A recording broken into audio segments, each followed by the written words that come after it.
June 2న Telangana రాష్ట్ర అవతరణ వేడుకలు ఘనంగా జరగనున్నాయి. రాష్ట్ర వ్యాప్తంగా అన్ని జిల్లాల్లో జాతీయ జెండా ఆవిష్కరించనున్నారు. జిల్లాల వారీగా మంత్రులు, విప్లు, సలహాదారులు వేడుకల్లో పాల్గొననున్నారు. పరేడ్ గ్రౌండ్ లో రేవంత్ రెడ్డి జాతీయ జెండాను ఆవిష్కరించనున్నారు.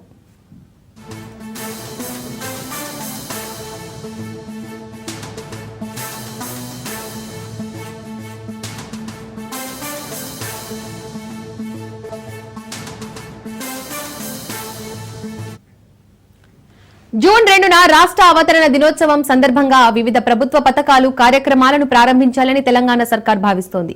దీంతో పాటు ఇప్పటికే మొదలైన స్కీంలను స్పీడప్ చేయాలని నిర్ణయించింది. ఇందుకోసం ప్రత్యేకంగా మిషన్ 26 డేస్ పేరుతో పలు కొత్త పథకాలు, కార్యక్రమాల అమలును వేగవంతం చేస్తుంది. లోకల్ బాడీస్ ఎన్నికలకు వెళ్లాలని భావిస్తున్న ప్రభుత్వం రాష్ట్ర ఆవిర్భావ దినోత్సవం నాటి నుండి వరుసగా రాజీవ్ యువ వికాసం, గ్రామ పాలన అధికారులకు అపాయింట్మెంట్ ఆర్డర్లు, ఇందిరమ్మ ఇళ్ల ప్రారంభోత్సవం లాంటి కార్యక్రమాలు చేపట్టబోతోంది.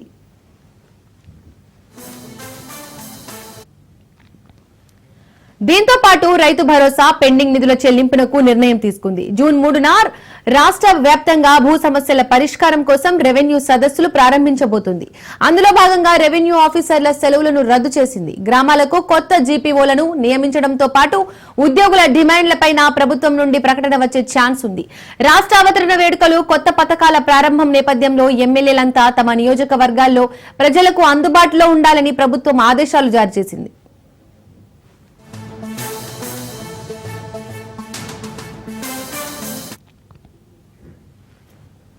ఇక ఇదే అంశానికి సంబంధించి పూర్తి అప్డేట్స్ మా ప్రతినిధి రాజు లైవ్ ద్వారా అందిస్తారు. రాజు.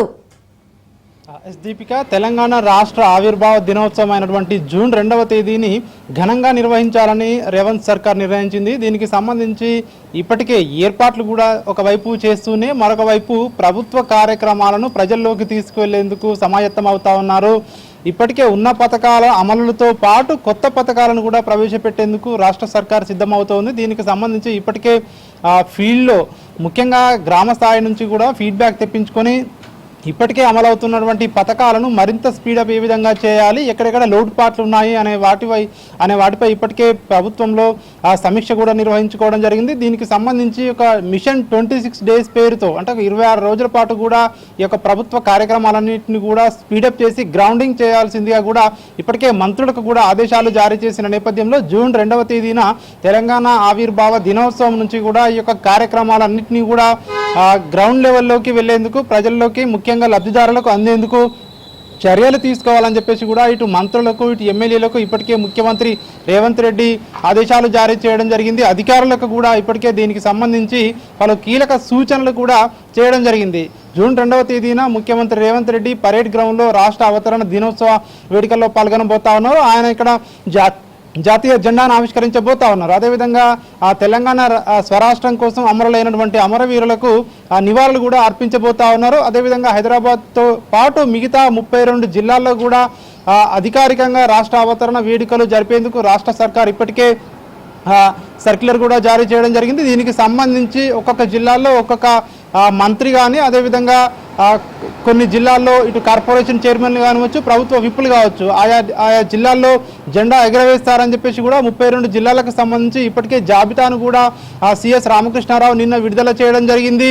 అదేవిధంగా ఇప్పటికే ఏవైతే కొత్త పథకాలు ఉన్నాయో ఈ కొత్త పథకాలు కూడా రేపు కొన్ని ప్రారంభించబోతా ఉన్నారు. అదేవిధంగా ఇప్పటికే ఉన్న పథకాలు ఏవైతే ఉన్నాయో ఆ పథకాలకు సంబంధించి కూడా ఈ యొక్క జూన్ 2వ తేదీన నుంచి మొదలు కాబోతా ఉన్నాయని చెప్పేసి కూడా ప్రభుత్వ వర్గాలు చెప్తా ఉన్నాయి. ప్రధానంగా అందులో మనం చూసుకున్నట్టయితే రాజీవ్ యువ వికాసం జూన్ 2వ తేదీనే ప్రారంభం కాబోతా ఉంది. దీనికి సంబంధించి లబ్ధిదారులకు శాంక్షన్ లెటర్లు ఇవ్వబోతా ఉన్నారు. మొదటగా ఏదైతే 1 లక్ష లోపు అప్లై చేసుకున్న వాళ్ళు ఉన్నారో ఇందులో జూన్ 2వ తేదీన శాంక్షన్ లెటర్లు ఇవ్వబోతా ఉన్నారు. ఇక్కడ పరేడ్ గ్రౌండ్లో ముఖ్యమంత్రి రేవంత్ రెడ్డి ఇవ్వబోతా ఉన్నారు. జిల్లా వ్యాప్తంగా కూడా ఆయా నియోజకవర్గాల్లో ఎమ్మెల్యేలు కానివచ్చు, మంత్రులు కానివచ్చు ఈ యొక్క కార్యక్రమంలో పాల్గొంటారని చెప్పేసి ఇప్పటికే ప్రభుత్వ వర్గాలు చెప్తా ఉన్నాయి. ఇక దీనికి తోడు ఇప్పటికే ఇందిరమ్మ ఇండ్లు కూడా మొదటి విడత ఇందిరమ్మ ఇండ్లు ఏవైతే ఉన్నాయో ఆ ఇందిరమ్మ ఇండ్లు కూడా దాదాపు పూర్తి కావచ్చాయని ప్రభుత్వ వర్గాలు చెప్తా ఉన్నాయి. ఇందిరమ్మ ఇండ్ల ప్రారంభోత్సవం, గృహప్రవేశాలు కూడా జూన్ మొదటి వారంలోనే ఉండే అవకాశం కనిపిస్తూ ఉంది. దీనికి సంబంధించి ఏవైతే పెండింగ్ వర్క్స్ ఉన్నాయో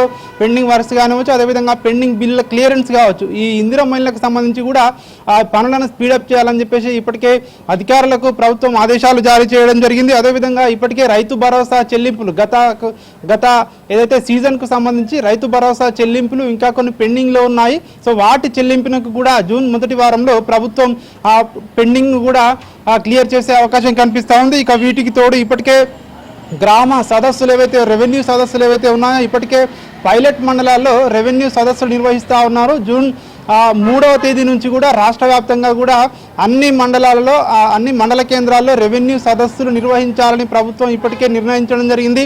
దీనికి సంబంధించి గ్రామ స్థాయిలో ఎక్కడా కూడా భూములకు సంబంధించి వివాదాలు లేకుండా గతంలో ఉన్నటువంటి ధరణి స్థానంలో భూభారతి తీసుకురావడం జరిగింది.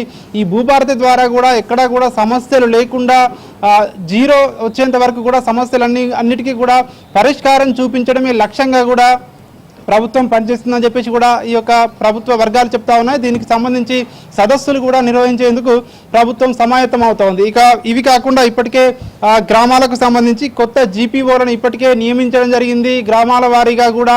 సో వారికి సంబంధించి అపాయింట్మెంట్ లెటర్లు కూడా జూన్ మొదటి వారంలోనే ఇచ్చేందుకు ప్రభుత్వం కసరత్తు చేస్తూ ఉంది. అదేవిధంగా ఇట్లాంటి కొత్త పథకాలతో పాటు ఈ రాజీవ్ యువ వికాసం కావచ్చు, ఇవన్నీ పథకాలు జూన్ 2వ తేదీన ప్రారంభోత్సవాలు కాబోతా ఉన్నాయి. దీనికి సంబంధించి ఇప్పటికే ఎమ్మెల్యేలకు ముఖ్యమంత్రి రేవంత్ రెడ్డి ఆదేశాలు జారీ చేయడం జరిగింది. ఎమ్మెల్యేలు అందరూ కూడా ఫీల్డ్లోనే ఉండాలి, నియోజకవర్గాల్లో ప్రజలకు అందుబాటులో ఉండాలని చెప్పి కూడా ఆదేశాలు జారీ చేయడం జరిగింది. ఇవన్నీ కూడా ప్రభుత్వ పథకాలు స్పీడప్ చేయడం చూస్తుంటే ఖచ్చితంగా స్థానిక ఎన్నికలకు ప్రభుత్వం సమాయత్తం అవుతా ఉన్నట్టుగా కూడా మనకు అర్థమవుతా ఉంది. స్థానిక సంస్థల ఎన్నికలకు కూడా నోటిఫికేషన్ జూన్ చివరి వారంలో వచ్చే అవకాశం ఉన్నట్టుగా కూడా ప్రభుత్వం యొక్క పనితీరు చూస్తూ ఉంటే అర్థమవుతా ఉందని చెప్పేసి కూడా ఇటు విశ్లేషకులు కూడా భావిస్తున్న పరిస్థితి కనిపిస్తూ ఉంది. ఏది ఏమైనప్పటికీ ఏదైతే లబ్ధిదారులకు ముఖ్యంగా సంక్షేమ పథకాలు అందే విషయంలో కావచ్చు, ఇటు అభివృద్ధి పథకాలు కావచ్చు, ఇవన్నీ కూడా స్పీడప్ చేయడం అయితే ఒక శుభ పరిణామం అని చెప్పి కూడా ఇటు రాజకీయ వర్గాల్లో ఒక చర్చ కూడా జరుగుతూ ఉంది. ఇటు ప్రభుత్వం కూడా అదే భావిస్తూ ఉంది. మరొక వైపు ఇటు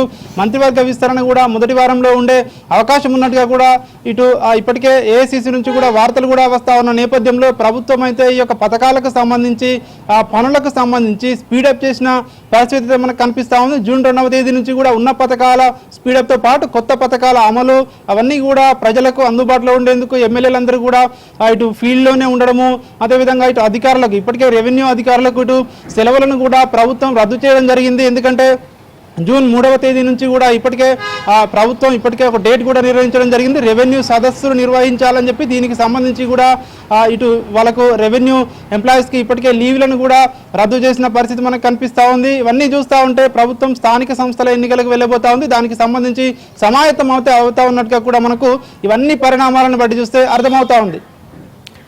రైట్, థ్యాంక్ యూ రాజు.